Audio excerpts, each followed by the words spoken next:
Mr. McNerney for his mentioning of nuclear power, and I agree with him. I think we ought to take it up in a separate bill dealing with the next generation of nuclear power and not in a socialist $3.5 trillion spending bill. But we've heard a lot about the infrastructure bill just signed into law by President Biden yesterday.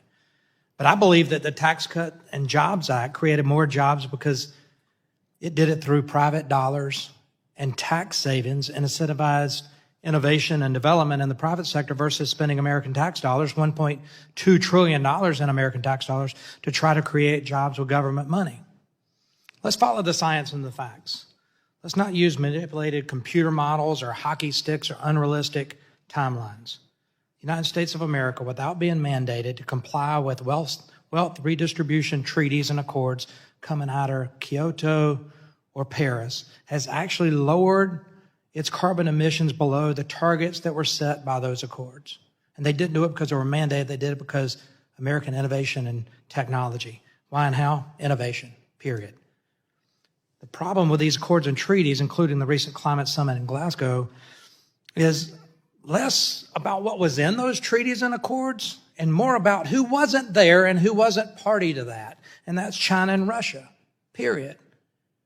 Mr. Chairman, if we're really serious about global climate, instead of further hurting the American economy, American families paying much higher prices at the pump and in their utility bills and attempting to kill the robust and thriving American energy industry, well, it was thriving before Joe Biden became President Joe Biden.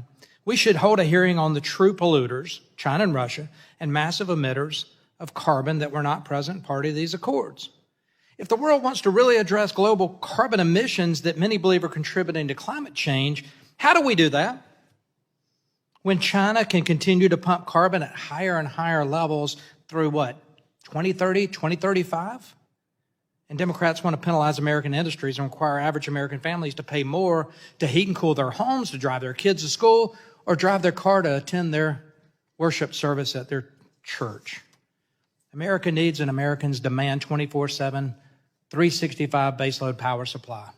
Now, Ms. Brown represents the United Steelworkers, and in order to make steel and refine aluminum and manufacture titanium products, these industries require huge amounts of power generation, huge.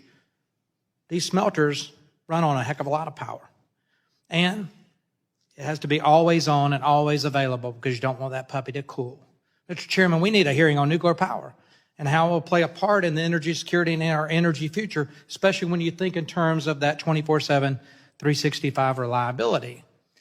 And Mrs. Brown, this is rhetorical. Have the steelworkers thought in terms of 24/7, 365 baseload power, powering furnaces to smelt iron into steel? You see, you say in your testimony that a transition to clean energy economy can and will, with government support, will ensure the preeminence of American manufacturing sector for the rest of the 21st century.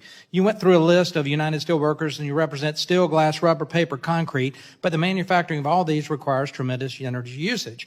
Understand that your members want to manufacture the clean energy components, and I want to manufacture them here as well because I believe they are part of the future. And I'd much rather manufacture them here than have China or somewhere else manufacture them. But right now, China does, as well as they mine most of the rare earth minerals that make it all possible because they control the mineral rights and do the mining. China can do all this much cheaper than here in the United States because they don't have to pay union wages and they operate state-owned entities. We need a hearing on and legislation to address the future of nuclear power, the next generation, because guess what? That's another area that China is beating us, is in the future of nuclear technology. Let me end with this and my time.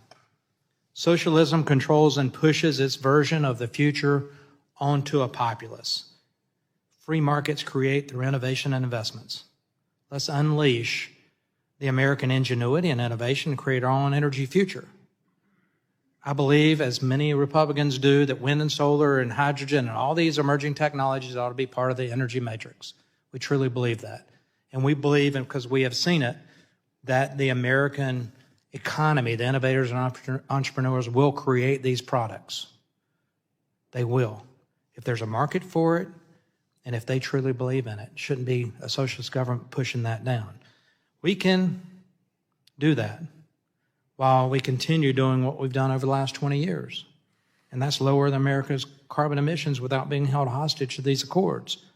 that punish the United States, that punish the United States manufacturers, punish our energy sector, punish moms and dads by paying higher prices at the pump, higher prices for their utilities to heat and cool their homes.